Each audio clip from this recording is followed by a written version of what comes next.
Hello students, this video lecture covers the structure of your response for the final exam. If you want to find information about the content of the two essays you're required to read for the final exam, please remember that those videos are hosted on Blackboard in the preparation for the final exam folder that you can find in our reading units and weekly section. This lecture will cover the structure and development of your response as you write it. So, the basic structure of the exam, this is an online essay exam. You're required to write a response that engages with and interacts with the reading materials provided to you for the final exam. This essay exam will have an intro, body, and conclusion. You will use in-text citation for the discussion of evidence that should follow the basic MLA in-text citation rules we have discussed all semester. Your essay will respond to the question given in the prompt, so please make sure you read the question before you start to answer and write your response. And finally, you will upload the assignment to Blackboard like all of our previous assignments this semester. So, before we look at the actual structure of the essay exam, just some general tips that you should use for any essay exam that you take in your college career. First, all of the materials, including breakdowns and PowerPoints about both of the readings, will be provided to you. So you should create a study plan that helps you really understand and engage with the final exam materials. One of the best ways you can do this is to break the exam task into smaller, distinct tasks that lead up to your writing of the essay. So, first, I would read both of the essays on which the final exam is given. Next, I would look in those essays and annotate them. That means writing in the margins, noting the main ideas of the author and the supporting details. Make sure that you're able to explain how those supporting details explain, defend, clarify the main ideas of both essays. For this exam, you will be required to read 2 short essays on educational models. You will need to use both in your answer. We will talk about that later as we break down the structure of the exam and provide you with a writing template. So, as you go to complete the exam this week, make sure that you are eating well and drinking lots of water. I know that you have other exams and final projects that you are working on, and it can be a very stressful time.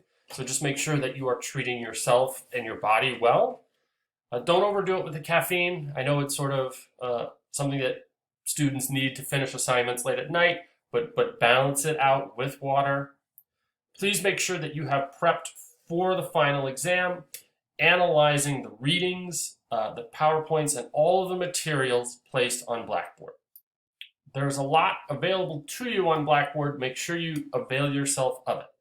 If you have any problems accessing PowerPoints, videos, or the reading materials, please email me as soon as possible. When you take the exam, the first thing you want to do is make sure that you have given yourself time to read the question. You may find the question linked in the exam folder and in the writing assignments section on Blackboard, like we have done throughout the entire semester. Please read this question several times. What is the question asking you to write about? How is it asking you to defend that using material from the essays? When you have felt that you have understood the question, understand what it's asking you to do, when you write your thesis statement, right, you must answer the question. Right? Make sure that your thesis statement answers the question in the prompt. What the final exam wants you to write about, make sure that your thesis statement is a distilled, one-sentence response that is your answer to that question. Then, before writing, it is always highly suggested that you make a brief plan You can follow the template provided in this PowerPoint, but kind of plan out what you're going to put in the essay before you write it so that you have an idea of where you're going. Once you have developed a solid thesis statement and a bit of a plan, then it is time to write the essay. So, the key terms for the essays that you want to make sure that you're looking for, some of the key concepts you want to use. In the readings, for both readings, make sure that you understand the author's main idea and their supporting details. Remember from our discussions on main ideas, those are when you are reading something and the author has an opinion or is making a claim about an idea, concept, or problem. It is the author's statement. It is the author's opinion. It's the author's claim about what should work, what wouldn't work, what is wrong, what is being developed. All right? Think of the main idea as the author's ideas or statements. The supporting details are the use of expert testimony, quotes, statistics, examples, personal reflections, historical examples that are there to explain, defend, clarify, or in general, prove the author's main idea. Remember that supporting details don't really exist on their own. They only exist as material and work to explain, clarify, and defend the main ideas of a piece. So make sure that when you find something very specific, a supporting detail, you're able to connect which main idea it is supporting, explaining, defending, clarifying, whatever. So let's break down the structure of your essay, your written response. To pass this final exam, you should write at least 4 paragraphs. And so we're going to go in through what each of these paragraphs should contain. As always, in a formal essay, the first paragraph is your introduction. Your introduction should have 3 main parts. You should very briefly summarize both of the essays. Summarize only what you feel is the author's most important idea.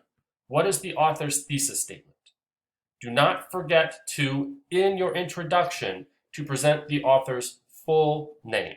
So basically you would introduce the writer of the piece and what is their main idea about education. Then you would do that for the second essay. And then finally in the introduction, you would present your thesis statement. Remember that formally, thesis statements always go in the last paragraph of the introduction. So make sure that you have answered your question about education in that last paragraph. One important thing to note, in your introduction, never rephrase the final exam question. All right, simply answer it with your thesis statement. You do not ever need to put the question into your own words or copy it or turn it into a question. You do not need to do that. That is a filler and just distracts from your overall answer, which is the answer to the question. Next up, you have your body paragraphs. You will do the same task twice. In your body paragraphs, you really need to engage with an analysis of one piece of evidence from both articles. One piece of evidence from Article 1, one piece of evidence from Article 2. These should be their own paragraphs. All right? Remember, one piece of evidence per paragraph is usually an acceptable amount. So, all right, your goal is to analyze a main idea from the essays that you read about education. So in your body paragraphs, your topic sentence should explain one main idea about education from the essay and explain how it is connected to your thesis statement. Then you follow through with the development of evidence like we've practiced in the research project. You introduce the evidence from one of the essays, you quote the evidence from one of the essays, and you do our 2-step explanation, where the first step is you explain what is important about education from the quote you gave. Then you explain to me how this relates to your thesis statement. You will then repeat this structure with the second essay. There is no correct order for how you present the essays, but please make sure you are presenting one piece of evidence from both essays in their own paragraphs. 2 paragraphs, 2 pieces of evidence, one from each. Finally, in your conclusion, as directed to you by the prompt, is where you tell me which educational model do you think would be best for the nation. Make sure you explain to me why you believe your particular educational model is the best, and use a piece of evidence from one of the essays that you agree with the most to support your answer. So, if we break it down holistically, this would be the structure of an acceptable essay. Introduction, body paragraph 1, body paragraph 2, and conclusion. Please follow this outline and put in your own information as you create your plan, but stick to this template. This will provide you the best way to effectively answer the question to the best of your ability. As always, please see all of the final exam materials on Blackboard, and if you have any questions, please feel free to email me.